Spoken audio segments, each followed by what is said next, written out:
क्योंकि जब तक दिल नहीं जुड़ेगा तब तक प्रभु नहीं आएगा, और जब तक दिल में पत्थर है तो प्रभु नहीं आएगा। इसलिए उस पत्थर को बाहर निकालना पड़ेगा, मांस को लेकर आना पड़ेगा, क्योंकि प्रभु ने खुद ही कहा है मैं पत्थर निकालूंगा और मांस भर दूंगा। इसलिए आज अपने सोचो विचारों को दूर कर दीजिए, तो प्रभु से समझ मांगिए, क्योंकि प्रभु की समझ ही हमें वचनों पर चलना सिखाती है। नम्र कीजिए अपने आप को, प्रभु मुझे भी नम्र करे, और प्रभु का वचन सेहत में सबके साथ बांटा जाए। प्रभु तेरा धन्यवाद, तेरा धन्यवाद करते हैं। तारीफ तारीफ। मेरी रूह जिਉਂਦੇ यहोवा ਲਈ प्यासी है, प्यासी है। मेरी रूह जिਉਂਦੇ यहोवा ਲਈ प्यासी है, प्यासी है। मेरी रूह जिਉਂਦੇ यहोवा ਲਈ प्यासी है, प्यासी है। मेरी रूह जिਉਂਦੇ यहोवा ਲਈ प्यासी है, प्यासी है।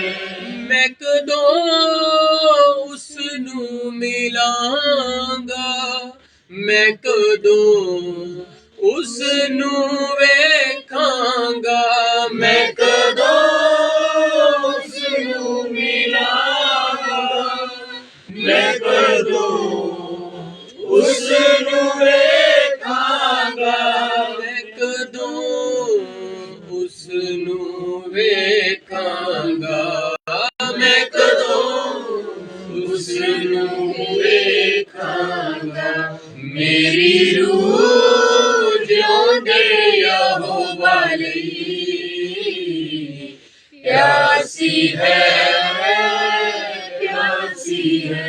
मेरी रूह जिਉਂਦੇ यहोवा ਲਈ प्यासी है, प्यासी है, प्यासी है, प्यासी है, प्यासी है, प्यासी है। प्यारे परमेश्वर प्रभु यीशु मसीह, प्रभु यीशु मसीह, ये समय आपका है प्रभु यीशु मसीह। इस पूरे कलाम को प्रभु जी आपके हाथों में सौंपते हैं प्रभु जी। हमारा इस जगह पर बैठना, तेरे वचनों की ओर ध्यान देना, आंखों को लगाना, इस जगह पर बैठकर तेरे वचनों के ऊपर मनन करना प्रभु जी। और देना प्रभु जी, हमारी सारी सोच विचार खत्म हो जाए प्रभु, और आपके सोच विचार काम करे प्रभु। प्रभु जी सबके साथ हो, सबके सवालों के जवाब दे प्रभु जी। अगर कश्मकश में फंसा है प्रभु, तो तेरा वचन उसको बाहर निकाले प्रभु जी। अगर कोई कहता है मैं स्थिर हो चुका हूँ, मुझे किसी चीज की जरूरत नहीं है, तो प्रभु जी तू उसमें और विश्वास की बढ़ोतरी कर प्रभु, कि वो कहीं डगमगा ना जाए प्रभु। तू सबके साथ हो प्रभु यीशु मसीह। वचन को पढ़ने वालों को, सुनने वालों को प्रभु जी, सबको आपके पवित्र हाथों में सौंपते हैं प्रभु जी। लाइफ के ऊपर आपका कंट्रोल हो प्रभु यीशु मसीह, इस जगह पर आपका कंट्रोल हो प्रभु यीशु मसीह। जब तक हम यहाँ पर बैठे प्रभु जी, आप हमसे बातचीत कीजिए और हम आपकी सुने प्रभु यीशु मसीह। आप दया कीजिए, कृपा कीजिए प्रभु यीशु मसीह। इस प्रार्थना को प्रभु यीशु मसीह के नाम से मांगते हैं, आमीन, आमीन, हालेलुया, हालेलुया, हालेलुया। तो सबसे पहले प्रभु का ही धन्यवाद है जिसने हमारी जिंदगियों में ये शाम रखी है, और आज के दिन प्रभु हमें इस अपने भवन में लेकर आया है। Hallelujah, hallelujah. और कितने लोग खुश हैं, आमीन। और सचमुच खुशी का होना बहुत जरूरी है, क्योंकि ये भी एक फल है। अगर आप गलातियों में जाते हो, गलातियों की पुस्तक पढ़ते हो, तो वहां पर ये एक फल लिखा हुआ है, और ये प्रेम आता है पहले, उसके बाद आनंद आता है। Hallelujah, hallelujah. आनंदित रहना भी एक फल है, और जरूरी है कि ये फल भी हमारे में हो। और हम मत्ती रचित सुसमाचार की पुस्तक में बढ़ रहे थे धीरे धीरे आगे, और उसके हम 24 अध्याय तक पहुंच चुके थे, और हम इसकी आज 45 से पढ़ेंगे, क्योंकि हम 44 तक इसको पढ़ चुके हैं पिछले शुक्रवार को। और आज जो बारी है मत्ती रचित सुसमाचार, जो कि नए नियम की सबसे पहली ही किताब है, और उसका 24 अध्याय और उसकी 45 वाक्य को सभी लोग निकाल लीजिए और हम इसको धीरे धीरे पढ़ते चलेंगे और देखते हैं प्रभु हमसे क्या बातचीत करता है। मत्ती रचित सुसमाचार उसका 24 अध्याय और उसकी 45 आयत से पढ़ना शुरू करते हैं। हाँ जी। सो वह विश्वास योग्य और बुद्धिमान दास कौन है? वह दास कौन है? और जब इसका हम शीर्षक को पढ़ते हैं, टॉपिक को पढ़ते हैं, तो टॉपिक है विश्वास योग्य दास और दुष्ट दास। दो दासों की बात आई है। और जब हम देखते जाते हैं और जब हम इसको पहले देखते हैं तो वहां पर क्या लिखा हुआ था कि जागते रहो। और जागते रहने के बाद प्रभु बताता है नूह के दिन। और हमने देखा था पिछली 2 शुक्रवार को देखा है हमने कि नूह के दिनों में लोगों के जो स्वभाव थे वो कैसे बन चुके थे। कहने का तो बाइबल इन 2 विचारों में खत्म कर देते हैं कि नूह के दिन में लोग खाते पीते थे और विवाह शादी होते थे, बस ऐसा बताया गया है। लेकिन हमने इसको देखा था प्रभु की दया से कि उनके स्वभाव कैसे हो गए थे। और वो हमने वो दूसरा तीमुथियुस उसके 3 अध्याय में देखा था जाकर कि लोगों के स्वभाव। कहने को हम कहते हैं इंसान बुरा है, लेकिन उस बुरे में कितनी बुराई है। अगर वो देखनी है तो दूसरा तीमुथियुस 3 पढ़ लेना। अंतिम दिनों का अधर्म लिखा है वहां पर कि अंतिम दिनों में अधर्म कैसे बढ़ जाएगा। और बहुत सारी बातें लिखी हैं उसमें। अगर आप पढ़ोगे तो बहुत ज्यादा बातें हैं जो आप सोचोगे एक इंसान में इतनी बातें पाई जाती हैं। वचन कहता है पाई जाती हैं, और वो बातें नहीं है, वो दुष्ट आत्माएं हैं। आप उसको बातें मत लीजिए, वो दुष्ट आत्माएं हैं जो प्रभु में आपको बढ़ने से रोकती हैं, जो उस जहाज में जाने से हमें रोकती हैं। लेकिन प्रभु का जहाज जो एक नूह का जहाज था, प्रभु कहता है कि मेरे दिन भी वैसे ही होंगे। वैसे ही लोगों का स्वभाव हो जाएगा, वैसे ही लोगों की मनमानियां हो जाएंगी, लेकिन बचेगा वही जो प्रचार के ऊपर विश्वास कर ले आएगा और मेरे विधियों पर चलने लग जाएगा। Hallelujah hallelujah. और जो जहाज में चढ़े उन्होंने क्या किया, वो खुद चल के गए, उनको किसी ने धक्के से नहीं अंदर डाला। आज किसी को कोई धक्के से कुछ नहीं कर सकता। आज हर एक इंसान का वो है कि मेरी मर्जी है, मैं कुछ भी करूं। सही बात है, आप कुछ भी कीजिए, लेकिन याद रखिए एक न्याय आएगा। ये डराने वाली बात नहीं है, ये आने वाली बात है जो आएगी। क्योंकि कई लोग यही कहते हैं डर के मारे आप खुदा को मार रहे हो। नहीं, खुदा प्रेम है। हालेलुया। और वो आपको प्रेम से बदलना चाहता है। डर तो तब होगा जब आप उसकी विधियों से उल्ट चलोगे, तब आप में डर आएगा। लेकिन जब तक उसका प्रेम आप में है तब तक आप विधियों को बड़े तरीके से मानते मानते चलते जाओगे। यही इसलिए के वचन कहता है कि नूह के दिन होंगे। और वो हमने पढ़ा था कि अब प्रभु 2 दासों की बात कर रहा है, एक विश्वास वाला और एक दुष्ट। और नूह की बातों के बाद प्रभु कहता है 2 जन खेत में होंगे, 2 स्त्रियां चक्की पीसती होंगी। 2 की बात आती है। जब 25 अध्याय में जाएंगे हम, वहां पर भी 2 ग्रुप की बात की गई है, एक समझदार ग्रुप और एक मूर्ख ग्रुप। कहने को तो वो मसीही ही है, कहने को तो हम यहाँ पर जो बैठे हैं मसीही हैं क्योंकि वचन सुन रहे हैं। लेकिन उठाए जाने वाला विश्वास जिसमें है प्रभु उसको ही समझदार दुल्हन कहता है। हालेलुया। क्योंकि जितने लोग पुराने हुए थे उसके बाद कहते हैं पता नहीं जाएंगे कि नहीं जाएंगे, एक शक आ जाता है। इसीलिए प्रभु हमें शक से बाहर निकालता है। इसीलिए तो हम संगतियां करते हैं, इसीलिए तो दुआ प्रार्थनाएं करते हैं कि हम कहीं ज्यादा ही ना बढ़ जाएं कि हमें बहुत मालूम है, हमें अभी तक कुछ मालूम नहीं है। वचन को जितनी बार भी पढ़ोगे आपको लगेगा ये पढ़ा ही नहीं मैंने इसको। इसीलिए तो जिंदगी का वचन कहा जाता है, जिंदगी का जल कहा जाता है। और प्रभु ने सामरी स्त्री से यही कहा, जो जल मैं तुझे दूंगा उसको तू पीकर कभी प्यासी नहीं रहने वाली। हालेलुया। हमें यीशु मसीह का नाम मिल गया है, लेकिन हमें और पाने की चाहत रहती है। क्यों? क्योंकि जो जल हमें मिल गया है वो हमें और कुछ बताना चाहता है। वो हमें तैयारी दे रहा है, तैयारी, जागने की तैयारी कि कैसे तुम लोगों ने आगे धीरे धीरे बढ़ना है। और अब यहाँ पर है अंत, वह विश्वास योग्य और बुद्धिमान दास कौन है। अब प्रभु सवाल कर रहा है वो कौन हो सकता है विश्वास योग्य और बुद्धिमान। हाँ जी। जिसे स्वामी ने अपने नौकर चाकरों पर सरदार ठहराया, हाँ जी, कि समय पर उन्हें भोजन दे। अब प्रभु एक क्वेश्चन मार्क लगा रहा है कि जिसे स्वामी ने, प्रभु ने हम क्या कहा है, सभी को, पूरे संसार को ही उसने बुला लिया हुआ है। वचन कहता है ना, बुलाए हुए तो बहुत है लेकिन चुने हुए कम है। सारा संसार बुलाया हुआ है, लेकिन उसमें से आपकी चुनावट हुई, हमारी चुनावट हुई। अब इसमें से और चुनावट होगी। उसके आगे और चुनावट होगी अगर समय रहा तो। अगर समय यही है तो चुनावट हो चुकी, उसके बाद चुनावटें होती रहेंगी। क्यों? क्योंकि विश्वास परखा जाएगा। हमारा आज क्या विश्वास परखा जाता है कि हम मसीह में है या नहीं है। पौलुस भी यही कहता है, जांचते रहो, एक चीज को परखते रहो। अगर हम किसी चीज को ज्यादा परखेंगे नहीं तो वो पड़ी पड़ी डेड हो जाती है, पड़ी पड़ी मिट्टी लग जाती है। अगर तलवार को म्यान में रखा जाए तो उसके ऊपर जंग लग जाता है। इसीलिए प्रभु ने हमें जो हथियार पहनाए हैं उसको प्रभु कहता है चेक करते रहो कि उसकी ढाल बराबर है। कहीं आप जाओ प्रभु की दुआ करने और आप खुद ही मार खाकर आगे से आ जाओ। अगर आप प्रभु के लोग होगे तो वो 7 रास्ते ढूंढेगी भागने की।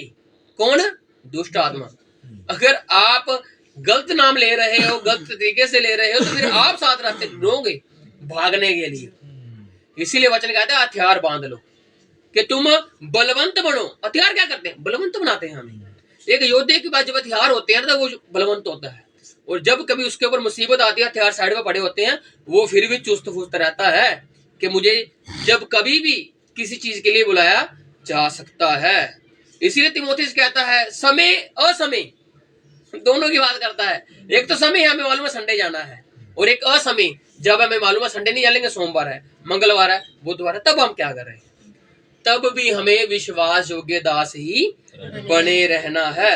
क्योंकि समय और असमय हमें जब मर्जी कहीं पर भी कोई भी भाई बहन कह सकता है प्रार्थना करनी है, तो हम ये नहीं कह सकते हमने ये नहीं किया, वो नहीं किया, ये नहीं नहाए नहीं है, ये नहीं किया। नहीं, आप जाइए। असमय जब समय भी नहीं है तब भी आपको प्रार्थना के लिए जाना पड़ सकता है। इसीलिए तो अच्छे योद्धे यही होते हैं। हालेलुया। अब कोई सोल्जर यही नहीं कहेगा मेरे पास बंदूक नहीं, मैं लड़ नहीं सकता। उसके बाद जो पैंतरे वो जमाएगा अपने बचाव के लिए।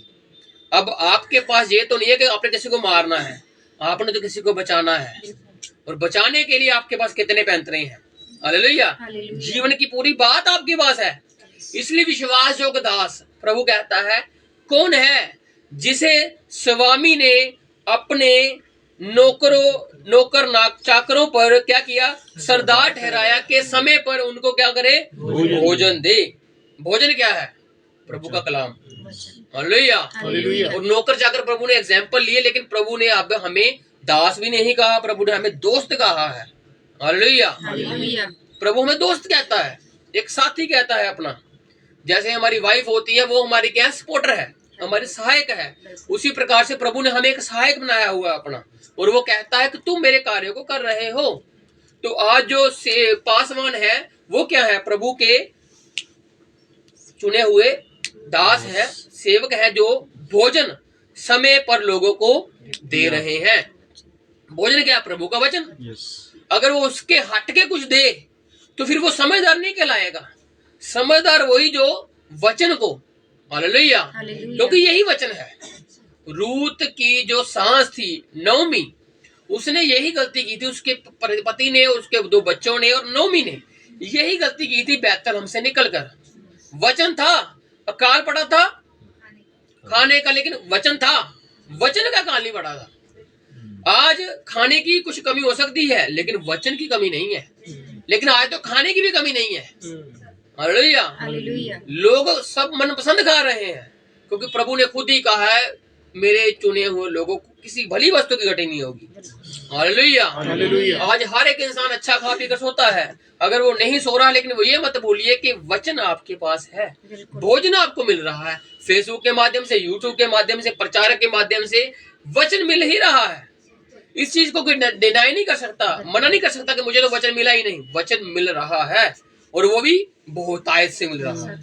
अब उसको पहुंचाने के लिए हाजमा आपके अंदर स्ट्रॉन्ग चाहिए, क्योंकि समय के विचार से तो हमें गुरु हो जाना चाहिए। लेकिन हम आज भी बच्चे बने हुए, हमें समझ ही नहीं आ रहा। लेकिन वचन वही कहता है आगे बढ़ो, बढ़ो आगे। आगे बढ़ने को कहता है प्रभु, वहीं पर स्टक होने को नहीं कहता। आपको तो अब आगे बढ़ जाना चाहिए, आपको खुद सेवकाई में आगे हो जाना चाहिए, क्योंकि आपकी जो प्रभु ने चोन की है वो कोई आम चोन नहीं है। आपकी जो चोन है वो अद्भुत चोन है, और वो किसी इंसान की इच्छा से नहीं बल्कि प्रभु की इच्छा से हुई है। तो इसलिए प्रभु का वचन कहता है कि कौन है वो जिसको प्रभु ने खुद ही ठहराया, किसके लिए? भोजन देने के लिए। किसके लिए? वचन देने के लिए। लेकिन हाँ जी, धन्य है वह दास जिसे उसका स्वामी आकर ऐसा ही करते पाए। ऐसा ही करना है भाई। हालेलुया। हालेलुया। जैसे बुलाए गए हो वैसे ही चुने जाने तक सिद्ध बोलते रहना है। ये नहीं कि रास्ते में कुछ आया तो हट गए, रास्ते में कुछ आया तो बहक गए। बहकना नहीं, हटना नहीं है। जो वचन हमें मिल चुका है उसको पकड़ के रखना है, और पकड़ कर ऐसे रखना है कि कोई हमसे हमारा मुकुट छीन कर ना ले जाए, क्योंकि छीनने वाला बैठा हुआ है। वो बैठा हुआ है सामने। 12 चैप्टर प्रकाशित वाक्य में वो सामने बैठा है कलीसिया के, और वचन में यही कहता है प्रकाशित वाक्य में कि कोई तुमसे तुम्हारा मुकुट छीन कर ना ले जाए। कहने का मतलब जो विश्वास हमारे पास है, कहीं वो हमें से विश्वास से हटाकर दूसरे विश्वास पर ना ले जाए, जिससे हमारी लाभ नहीं बल्कि हानि हो सकती है। इसीलिए कहता है कि ऐसे ही करते रहे। फिर वो पहले तो प्रभु पूछता है कौन है समझदार। अगर कोई समझदार है तो फिर वो ऐसा ही करता रहे। धन्य है वह दास जिसको उसका स्वामी ऐसे ही करते हुए पाए। लेकिन आगे क्या होता है? मैं तुमसे सच कहता हूँ, हाँ जी, वह उसे अपनी सारी संपत्ति पर सरदार ठहराएगा। वो उसको सब कुछ दे चुका है। आज हमारे पास जो वायदे हैं, हम उस वायदे के ऊपर तो चल रहे हैं। ये नहीं लालच की वजह से, लेकिन ये है कि प्रभु हमारा जो पिता है उसने हमसे कहा है दुनिया तो हमारे लिए फानी है, दुनिया के दिन चली जाएगी, लेकिन प्रभु हमारे पास सदा रहने वाला है। अगर वो सदा हमारे पास रहने वाला है तो उसकी बातों पर यकीन तो करना पड़ेगा, लालच की वजह से नहीं, एक अच्छे रिश्ते की वजह से। ये नहीं कि वो हमें अधिकारी ठहराएगा, लेकिन ये कि उसने हमें चुन लिया हुआ है। बाकी संसार भी है लेकिन वो चुन नहीं पा रहे। वो कहते हैं बुलाए हैं हम, वो कहते हैं सब एक है, लेकिन उस एक को कहने में और मानने में फर्क है। समझ रहे हो? एक कहना और एक मानना, दोनों में फर्क है। आप एक कह सकते हो लेकिन एक मानोगे। एक को जानो, एक को मानो, और वो एक मानने वाला मसीही ही है जो कहता है पिता मुझ में और मैं पिता में हूँ। हे फिलिप्पुस, कितने दिन से मैं तेरे साथ हूँ, तू अभी भी मुझसे यही सवाल पूछ रहा है। तुझे तो समय के विचार से अब तो गुरु हो जाना चाहिए। हालेलुया। आज अगर हम उन चीजों में ही फंसे हुए हैं, ये नहीं करना, वो नहीं करना, ये कर लो, वो कर लो, तो आज हम उसी जगह पर स्टक हैं। लेकिन प्रभु हम अबे ऊपर वाले लेवल पर ले गया है। प्रभु आज हमें उस स्थानों पर बिठा दिया है जिस स्थान में बैठकर हमें किसी चीज की परवाह नहीं रहती। अगर आप जमीन से सोचोगे तो आप जमीन में फंसे रहोगे। आपको थोड़ा सा ऊपर होना पड़ेगा, थोड़े से लेवल को ऊपर करना पड़ेगा, जिससे क्या होगा, आपको किसी बात की परवाह नहीं होने वाली। लेकिन जब तक हम जमीन पर जड़े रहेंगे तब तक हमें हर चीज का गुस्सा लगेगा, हर चीज की परेशानी होगी। इसलिए प्रभु कहता है कि वो बच्चे मत बनो जो बात बात पर उठ जाते हैं। तूने बांसुरी नहीं बजाई, तू नाचा नहीं, हमने विलाप किया तो रोया नहीं। वो बच्चे हमने नहीं बनना है। हमने तो वो बच्चे बनना है, कोई बात नहीं, प्रभु ने दिया, प्रभु ले गया, उसका नाम मुबारक। कोई नहीं नाचा तो उसकी मर्जी थी, किसी ने नहीं विलाप किया तो उसकी मर्जी थी, लेकिन हमने तो प्रचार किया ना। नूह ने गुस्सा नहीं किया, लेकिन नूह प्रचार करता रहा। प्रभु ने भी गुस्सा नहीं किया, प्रभु प्रचार करता रहा। प्रभु अगर सोचता कि इतने लोग मेरे पास आएंगे तो वो कहता मैं नहीं प्रचार करता भाई, लेकिन उसने प्रचार करना बंद नहीं किया। तो आज प्रचारक भी प्रचार करना बंद नहीं कर रहे, क्योंकि उनको मालूम है ये प्रचार हमारा है ही नहीं। अगर नूह को पता था ये प्रचार मेरा है तो वो बंद कर देता। उसको मालूम था यहोवा का है, इसलिए वो बोल रहा था। आज लोग चुप क्यों नहीं हो रहे मसीही लोग? क्योंकि उसको मालूम है इससे मुझे कुछ लाभ या हानि नहीं है। इससे तो जो प्रभु ने हमें कार्य दिया है वो कार्य हम कर रहे हैं, वो भोजन बांट रहे हैं, और वो वचन आप सुन रहे हो। और ये क्या है, इससे हमारी बढ़ोतरी होती है। और अगर हम कहें कि ये हमारा प्रचार है तो हम गलत हैं। ये प्रचार ही खुदावन खुदा प्रभु यीशु मसीह का है, इसीलिए तो ये बढ़ रहा है। अगर ये किसी इंसान का प्रचार होता तो रुक जाता। ये प्रभु का प्रचार है, इसलिए जितना मर्जी स्ताव है, लेकिन कलीसिया बढ़ रही है, लोग बढ़ रहे हैं, उतना ही मसीह में लोग आ रहे हैं, क्योंकि जानने को ज्यादा मिल रहा है। हालेलुया। और जिसकी आंखें खोल देगा प्रभु, वो खुद जान जाता है कि कोई मसीह मुक्तिदाता हमारे लिए जन्मा है। तो प्रभु कहता है कि मैं उसको अपनी सारी संपत्ति पर अधिकारी ठहरा दूंगा। क्यों? क्योंकि उसने मेरी आज्ञाओं को माना है। अब ये लालच की बात नहीं है, लेकिन ये प्रभु के प्रेम की बात है, जो प्रभु अपने प्रेम रखने वालों से कर रहा है। हाँ जी। परंतु यदि वह दुष्ट दास सोचने लगे अब प्रभु एक समझदार दास की बात करता है और अब उसमें दुष्टता भी देखता है कि अगर कोई दुष्ट दास बन जाए और वो सोचने लगे, हाँ जी, कि मेरे स्वामी के आने में देर है, अब वो सोचे कि पता नहीं प्रभु आएगा कि नहीं आएगा, क्या हो जाए, वो सुस्त हो जाए और उसको कलाम से फर्क ना पड़े और वो वचनों की ओर ध्यान ना दे, वचन सुनाने की वजह, पढ़ने की वजह, कुछ भी और ध्यान देना बंद कर दे, तो प्रभु उसको फिर दुष्टता में गिनता है। क्यों? क्योंकि आपका मन फिर बहक गया संसार की चीजों से। लेकिन हमने वो दानियल बनना है, हमने वो अय्यूब बनना है और हमने वो हर एक बंदा बनना है जिसने दुनिया में रहकर ही प्रभु के कलाम को पा लिया। वो दुष्ट नहीं बने बल्कि समझदार सेवक, समझदार दास बन गए। तो इसी के लिए कहता है परंतु यदि वह दुष्ट दास सोचने लगे, अब सोच के ऊपर ही है सब कुछ, क्योंकि नूह के दिनों में भी लोग सोच रहे थे कि ये बड़ा है जहाज बनाने वाला, ये बड़ा है ये प्रचार करने वाला, कुछ नहीं होने वाला, कुछ नहीं होने वाला। आज ही बहुत सारे लोग कहते कुछ नहीं होने वाला, लेकिन जब आग गंधक आएगी, ऊपर से ही नहीं नीचे से भी आएगी, उनके जो बॉम्ब शेल्टर बना रखे हैं लोगों ने, उनके बीच में आग घुसेगी, ऊपर से नहीं नीचे से घुसेगी। फिर वो सोचेंगे कि हमने इतना तामो जामा करके रखा था, किसके लिए? बचने के लिए, लेकिन बच तो फिर भी नहीं पाए, क्योंकि गंधक नीचे भी है, ऊपर से नहीं है। लोगों ने तो ऊपर से बना के रखे हैं, लेकिन नीचे से भी गंधक आएगी, नीचे से भी आग आएगी, नीचे से भी लावा आएगा, जो उन बॉम्ब शेल्टरों में जाकर उन लोगों को तहस नहस कर देगा, जिसने लोगों ने अपनी क्या किया है, बचाव का साधन ढूंढा हुआ है। बचाव किसी में नहीं है, बचाव करना है तो प्रभु में आ जाइए, उसके शरण स्थान में आ जाइए, उस जीवन की बातों में आ जाइए, क्योंकि जीवन की बातों में ही जीवन है, मौत की बातों में मौत ही घूम रही है। और जब वो दुष्टदास सोचने लगे कि अब शायद जीवन की बातें नहीं रही, अब शायद प्रभु के काम नहीं हो पा रहे, अब शायद मुझे लोग अच्छे नहीं लगते, अब लोगों से मुझे प्रेम करना नहीं आता, तो फिर वो दुष्टदास सोचने लगता है ये बातें, क्योंकि सोच में आ गया कि मुझे क्या करना सेवा करके, मुझे क्या करना वचन सुन के। लेकिन प्रभु का वचन हमें सिखाता है कि सीखने सीखते सीखते सीखते आप परिपक्व बन जाओगे और एक दिन आप मसीह के साथ बादलों पर मिल जाओगे। हालेलुया। ये बहुत बड़ी बात है जब आप मसीह के साथ बादलों पर मिलने वाले हो, लेकिन तब तक आपको सीखते ही रहना है, क्योंकि सिखाने के लिए प्रभु ने हमें सेवक दिए हैं, सिखाने के लिए हमें प्रभु ने एल्डर दिए हुए हैं, सीखने के लिए प्रभु ने हमें लोग दिए हुए हैं। हालेलुया। अगर सेवक नहीं होंगे तो लोग कैसे होंगे? ये एक कड़ी से कड़ी है जिसको जोड़कर ही एक कलीसिया स्थापित होती है। तो क्या कहता है, अगर वो सोचने लग जाए कि उसके स्वामी में आने में देर है, तो और अपने साथी दासों को पीटने लगे, वो क्या करने लग जाए, भलाई करने की बजाय बुराई करने लग जाए। बुराई का मतलब कि अब वो पहले जैसा प्रेम छोड़कर उनके साथ वैसा बर्ताव करे। पीटने का मतलब ये नहीं कि उनको पीट रहा है, नहीं, उनको वो ऐसे पीट रहा है मानो कि उनको वचन से हटाकर उन बातों की ओर लगा रहा है जो बातें में लाभ नहीं है। ये पीटने का मतलब है। अब उनको गुस्से लाते थोड़ी मारेगा, नहीं, क्या करेगा वो, अलग शिक्षाएं, जो शिक्षाएं लाभ की है ही नहीं, प्रभु से हटाकर उन चीजों के ऊपर लगा देना जिनसे कोई जिंदगी में जीवन की और जिंदगी जीने का फायदा कोई है नहीं, उनकी ओर लगाएगा।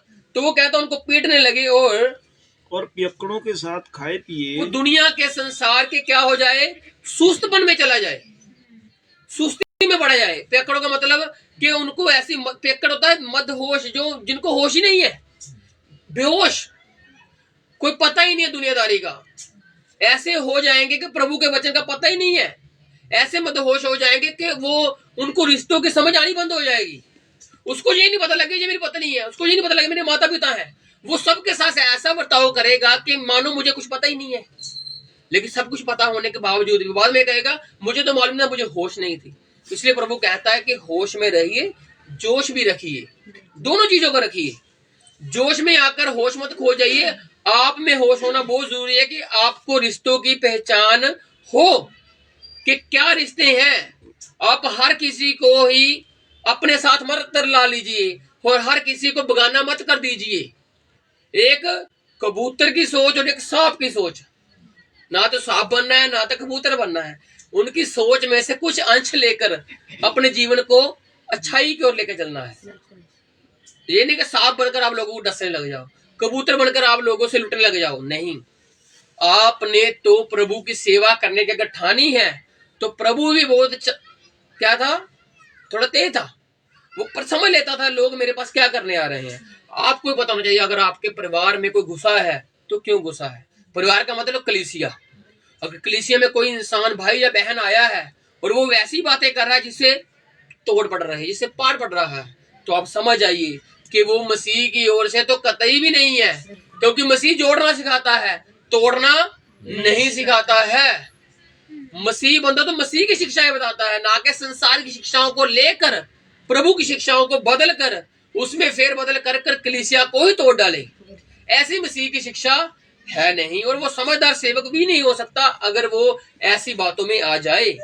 इसीलिए प्रभु बहुत चेतावनी के साथ कहता है, क्योंकि इससे पहले प्रभु कहता है जागते रहो। जागते रहोगे तो पता लग जाएगा कि समझदार बनना है। अगर सोते रह गए तो क्या होगा, फिर दुष्टता की ओर बढ़ेंगे। इसलिए हमें सोना नहीं है। सोने का मतलब ये नहीं रातों को सोना ही नहीं है, सोना है, लेकिन प्रभु के वचनों में जागते रहना है, जिससे हमें प्रभु के समझदारी की ओर हम बढ़ते चले जाएं। इसीलिए वो कहता है अगर वो ऐसे कार्य करे तो वो सुस्त हो जाएगा, सोचने लग जाए कि प्रभु के आने में शायद देर है, मुझे अभी बहुत समय मिला हुआ है। समय नहीं मिला हुआ। हर समय जागते रहिए, हर समय प्रभु की उड़ीक में रहिए, क्योंकि कुछ नहीं पता प्रभु कब आ जाए। हाँ जी, आगे। तो उस दास का स्वामी ऐसे दिन आएगा जब वह उसकी बाट ना जोहता हो। फिर प्रभु वैसे दिन ही आएगा जब वो सोचता नहीं होगा और वो सुस्त पड़ जाएगा। इसलिए प्रभु कहता है जागते रहो, कि तुम्हें नहीं मालूम कि मैं कब आऊंगा। इसलिए वो कहता है जैसे चोर आता है, इससे पहले लिखा ना प्रभु ने कि चोर कैसे आता है, बताकर आता है नहीं, वो बिन बुलाए आता है। आप उसको निमंत्रण नहीं देते आज मेरे घर में कोई ने चोरी कर ले आकर, ऐसा नहीं कहते आप। वो तब आता है, पूरी सेंध लगाता है, पूरी छानबीन करता है कि आप कब काम पर गए, कब काम से आ रहे हो, आपकी चाबी कहाँ पर है, आपका ये कहाँ पर है। फिर वो आता है कैसे करके, डुप्लीकेट चाबी लेकर, जिससे आपका वो छुपाया हुआ खजाना या छुपा हुआ पैसा वो ले जाता है।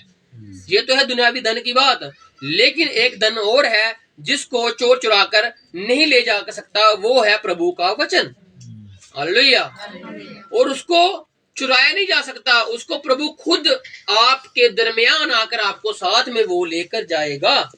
वो चुराने के लिए नहीं, बल्कि उस जुड़े हुए को और बढ़ाने के लिए आपको वो बादलों पर लेकर जाने वाला है। इसलिए वो कहता है जागते रहो। दुनिया की चिंताओं में कहीं फंस कर आप ऐसे ना बन जाओ कि आप कहने लग जाओ कि मसीह ने पता नहीं कब आना है। ऐसा तो कतई नहीं कहना। हमने तो उसके आने की बाट जोनी है। अपने कामों को वैसे ही करना है, सब कुछ वैसे ही करना है, क्योंकि ये जिम्मेवारियां हैं। और जब जिम्मेवारी के साथ कार्य करते हैं तो प्रभु उस जिम्मेवारी में आशीष डाल डाल कर हमें अपनी ओर लेकर चलता है। तो इसलिए वो कहता है कि मैं ऐसे दिन आ जाऊंगा जब वह फिर सोचता भी नहीं होगा, तो फिर मैं आ जाऊंगा। फिर वो सोचते रह जाएंगे प्रभु कब आया पर कब चला गया। हाँ जी, आगे। और ऐसी घड़ी की वे ना जानता हो। हाँ जी। और उसे भारी ताड़ना देकर ताड़ा देना। हाँ जी। उसका भाग कपटियों के साथ ठहराएगा। हाँ जी। वहाँ रोना और दांत पीसना होगा। ये दो ग्रुप की बात थी, एक समझदार दास की और एक दुष्ट दास की।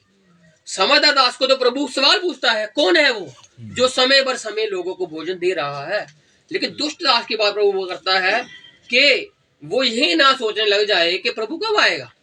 है वो भी दास, लेकिन वो दुष्ट दास है जो सोचों में ही खोया है कि प्रभु ने नहीं आना, मैं बस अपने पेट की सेवा कर लूं, लोग जो मेरे पीछे लगे कहीं ये भाग ना जाए।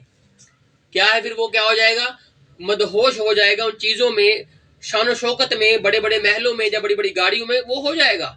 लेकिन गाड़ियां भी महल भी होते हैं मसीह लोगों के पास, लेकिन अगर आप प्रेम के साथ मसीह के साथ जुड़े हो तो फिर आपको मसीह के प्रेम से कोई अलग नहीं कर सकता है। इसलिए प्रभु के पास आना है तो प्रेम भाव के साथ आना पड़ेगा। मन में घमंड रखकर आएंगे तो कुछ नहीं मिलेगा। अगर मन में सोचेंगे तो मैं सबसे बड़ा हूं तो कुछ नहीं मिलने वाला। ये सोचकर आना पड़ेगा मैं कुछ भी नहीं हूं, अपने में से मैं छोड़कर आनी पड़ेगी। और प्रभु को लेना है तो प्रभु खुद आएगा जब हमारे में मैं नहीं होगी। हालेलुया। इसलिए प्रभु का वचन हमें दिन बर दिन नम्र करता रहेगा। प्रभु वो क्यों करते हैं, इसीलिए तो करते हैं दिन बर दिन नम्र होने के लिए। अगर वो नम्रता ही नहीं है तो जितनी मर्जी रोटी खाई जाइए, फिर एक को छोड़ो, अगर 10 खा लो कुछ नहीं होने वाला। प्याले पीते हो जितने मर्जी पी लो, पाँव धोते हो जितने मर्जी धो लो, कुछ नहीं फर्क पड़ेगा जब तक नम्रता नहीं है। वही जीवन है, अगर कहने का मतलब जीवन वो जिसमें हम बुराइयां ही करते हैं, तो फिर कोई फायदा नहीं है। प्रभु हमें सीधा सीधा बताता है कि समय के विचार से, वो एक समय बताता है, उसका विचार बताता है कि समय के विचार से तो हमें गुरु हो जाना चाहिए। लेकिन आज हम वही तोड़ने में लगे हुए हैं, आज हम वही किस में लगे, नफरतों में लगे हुए हैं। लेकिन प्रभु का वचन तो प्रेम सिखाता है। हालेलुया। कोई करे ना करे वो अलग बात है, लेकिन नूह भी तो वही बोलता था। हालेलुया। वो यहोवा के तारना नहीं बताता था, वो यहोवा का प्रेम बताता था कि आ जाओगे तो बच जाओगे, ये प्रेम है, और बाहर रह जाओगे तो मर जाओगे, ये तारना है। आज मसीह में आ जाओगे तो बच जाओगे, ये प्रेम है। और अगर मसीह में नहीं आओगे तो ताड़ना आ जाएगी, तो फिर वो क्या है, प्रभु का दंड है, जो आएगा ही आएगा। फिर समझ रहे हो, दंड भी आएगा और प्रेम भी आएगा। चुनना हम नहीं है, लेकिन प्रभु हमें कहता है प्रेम की ओर आ जाओ। प्रभु हमें कहता है मेरी ओर आ जाओ, क्योंकि जो मेरी कश्ती में आ जाएगा वो बच जाएगा, उसमें जीवन की नदियां फूट निकलेंगी। हालेलुया। आज फैसला हमारे ऊपर ही है, हमने समझदार बनना है कि दुष्ट बनना है। विचार हमारे कैसे हैं, समझदार के भी विचार होते हैं और दुष्ट के भी विचार होते हैं, इसलिए हमें विचार अच्छे लगने हैं। एक समय के ऊपर शाऊल के विचार अच्छे थे। शाऊल कौन, राजा, अच्छे विचार थे और वो अच्छी बातें करता था। और एक समय पर उसके विचार बुरे हो गए, क्योंकि कोई दुष्ट आत्मा आ गया। एक समय पर मसीह बंदा अच्छा हो सकता है, और दूसरे समय पर अगर वो बुरा हो जाता है तो आप उसके लिए प्रार्थनाएं कीजिए कि प्रभु उसको बदल दे। हम नहीं बदल सकते, लेकिन प्रभु बदल सकता है। हालेलुया। इसलिए कसूर उसका नहीं है, उसके अंदर जो बोल रहा है उसका अहंकार बोल रहा है कि मैं नहीं बदलने वाला, मुझे कौन बदलेगा। लेकिन प्रभु सबको बदल देता है। फैरोन का मन जो इतना घमंडी था, प्रभु नम्रता में ले आया उसको, और वही नम्र कर रहा था, वही कठोर कर रहा था। आज जितने भी कठोर मन वाले हैं, प्रभु ने ही कहीं ना कहीं किए हुए हैं। क्यों किए हुए हैं, क्योंकि लोगों में उनका खुद का घमंड बोलता है। फिर प्रभु कहता है पहले खुद शून्य बनिए, फिर मैं तुमको बढ़ाऊंगा। फिर जो मैं एक हूं, एक नंबर वाला परमेश्वर, फिर तुम्हारे साथ लगूंगा और तुम्हारी वैल्यू बढ़ जाएगी। लेकिन जब तक हम कहते हैं हमारी वैल्यू बहुत है, तब तक वो नहीं लगने वाला हमारे साथ। हालेलुया। अगर वो चाहते वो आपके साथ आए, तो आपको उसके योग्य बनाना पड़ेगा। आपके विचारों में उसका होना बहुत जरूरी है। अगर उसके विचार नहीं है तो आपके विचार ही है आप में, तो फिर आप आगे नहीं बढ़ पाओगी। फिर आप सोचोगे प्रभु ने पता नहीं कब आना। इसलिए प्रभु का वचन हमें यही बताता है, और जो 25 है इसको हम अगले शुक्रवार को देखेंगे, क्योंकि इसमें भी 10 कवारियों का दृष्टांत है। ये सारी बातें कुल मिलाकर हमें 2 की ओर ही लेकर जाती हैं। ये व्यवस्था विवरण में ले जाती हैं, आशीष और शराब, 2 चीजें। हर बार 2 चीजों का ही वर्णन है। आदम अब्बा बनाए, 2 ही बनाए, गड़बड़ी कब आई जब तीसरा आया। 10 कवारियां हैं, 5 समझदार है, 5 मूर्ख है कवारियां, है समझदार और 5 मूर्ख। लेकिन दिए हैं, मशाले हैं, शरीर है हमारे, मशाले ये है हमारे शरीर। लेकिन इन मशालों में अंदर तेल, हम सब दावा करते हैं तेल है, पवित्र आत्मा है, सभी दावा कर रहे हैं ना। पूरा मसीह समाज दावा करता है मसीह आएगा हमें लेकर जाएगा। कभी किसी के मुंह से सुना नहीं लेके जाएगा, सभी कह रहे आएगा। जो सब बोलते, गैर भाषा बोलते हैं, जो ट्रिनिटी पर विश्वास करते हैं, जो मैं तो सब करते हैं, और उसमें कोई गलत नहीं है। वो जो कर रहे हैं उनका वो विश्वास है, लेकिन अंदर की बातें, तेल तो सबके पास है, तेल है। लेकिन उस तेल के बारे में हमने देखा था कि नूह के समय के जो लोगों में तेल था ना, तेल वो भी कह रहे थे हमारे पास है, लेकिन जो नूह के पास एक्स्ट्रा तेल था, जो यहोवा का एक्स्ट्रा नाम था, लोगों के पास एक्स्ट्रा नाम नहीं है, नाम से वंचित है। नाम नहीं है, नाम को बांट दिया भागों में, लेकिन एक नाम के ऊपर आधारित है पूरी बाइबल। शुरुआत से लेकर प्रकाशित वाक्य तक एक ही नाम है, 2 नामों में परमेश्वर नहीं बटा हुआ। इसलिए तेल सबके पास है, लेकिन जो मूर्ख हैं उन्होंने भी कहा तेल है, लेकिन जब आज मिल रहा है तो आज वो नहीं आ रही। लेकिन एक दिन आएगा वो कहेगा जाओ फिर उनके पास जो बेच रहे हैं। बेचने का मतलब जिन्होंने प्रभु के वचन को ही बेच डाला, बपतिस्मे का सर्टिफिकेट बना दिए और पता नहीं क्या क्या बेच दिया, प्रभु के वचन को बेच दिया। किसके लिए? अपने पेट के लिए। उसमें प्रभु काम नहीं करेगा। फिर प्रभु कहता है, वो समझदार खुद ही कहती है कवारियां, तुम खुद जाओ उनके पास, जब समय था तब समय था, अब समय है तो अब समय है। संसार बाद में कहेगा दरवाजा खोलो, लेकिन प्रभु कहेगा मैं तुम्हें नहीं जानता, जबकि नाम वो मसीह का ले रहे हैं। समझ रहे हो? बाइबल की बात बाइबल के लोगों की बात ही है, ये दूसरों की बात नहीं है। आप इनको गैर कौमों के साथ मत जोड़ना कि ये गैर कौमों की, नहीं, ये मसीह लोगों की ही बात है। दो लोग जो चक्की पीस रहे हैं वो मसीह लोग ही पीस रहे हैं, जो दो लोग खेत में है वो मसीह लोग ही हैं, जिनमें से एक जाएगा एक छोड़ दिया जाएगा। उसी प्रकार से कलीसिया सभी नहीं उठाई जाएगी। जो लोग प्रभु के वचन को सुनते हैं, पढ़ते हैं और मानते हैं, धन्य उनको कहा गया है। हालेलुया। इसलिए तेल का दावा सब करते हैं, तेल है हमारे पास, लेकिन एक्स्ट्रा ऑयल, प्रभु का एक्स्ट्रा प्रेम, समझ रहे हो? 7 का 70 तो सब पढ़ते हैं, माफ करना है समझ रहे हो? गिनती में सब है, गिनती में है ना सभी। कैन को 7 बार बोला, उसको 17वां बोला, और व्यवस्था में आगे के 7 का 70 बार तो माफ कर दो, इतना पढ़ लिया, ये तेल है। लेकिन उससे ज्यादा माफ करना, ये एक्स्ट्रा तेल है। हालेलुया। प्रभु का प्रेम करना, ये प्रेम है, ये तेल है। लेकिन अपने दुश्मनों से भी प्रेम करना, ये एक्स्ट्रा तेल है। हालेलुया। एक्स्ट्रा नहीं लेना चाहते हम लोग, जो है वही चाहते हैं हम लोग। इसलिए प्रभु ने एक्स्ट्रा बताया। एक्स्ट्रा क्या होता है? ज्यादा माफ करना, लिमिटेशन से भी ऊपर। जितनी आपकी लिमिट, आप कहोगे यार आप बस हो गया, आप नहीं माफ कर सकता मैं, अगर उसके बाद आप माफ कर रहे हो, वो है एक्स्ट्रा तेल जो प्रभु ने आपके अंदर रखा हुआ है। हालेलुया। ये है अद्भुत प्रेम का, परमेश्वर का प्रेम जो एक्स्ट्रा है। क्योंकि लोगों ने प्रेम तो किया लेकिन अपनों से ही किया। लेकिन प्रभु कहता तुमने क्या बड़ा काम कर लिया अगर अपनों से ही किया। बात तो दे जब उनसे भी करते जिनको तुम जानते भी नहीं हो। हालेलुया। उससे प्रभु बताता है ना बात किसकी? पड़ोसी की, जिसको वो जानता ही नहीं था, और उसने उसको मलम पट्टी कराई, उसका ध्यान रखा, उसका सब कुछ दिया। प्रभु कहता यही तो तुम्हारा पड़ोसी है। हालेलुया।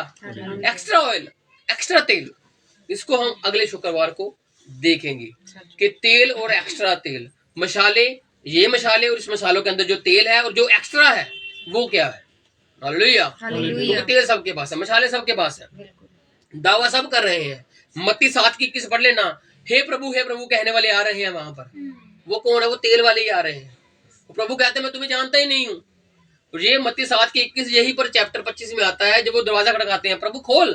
प्रभु कहते मैंने तुम्हें जब जाना ही नहीं, क्योंकि तुम लोगों ने मेरे नाम की महिमा की बजाय अपने नाम की महिमा की।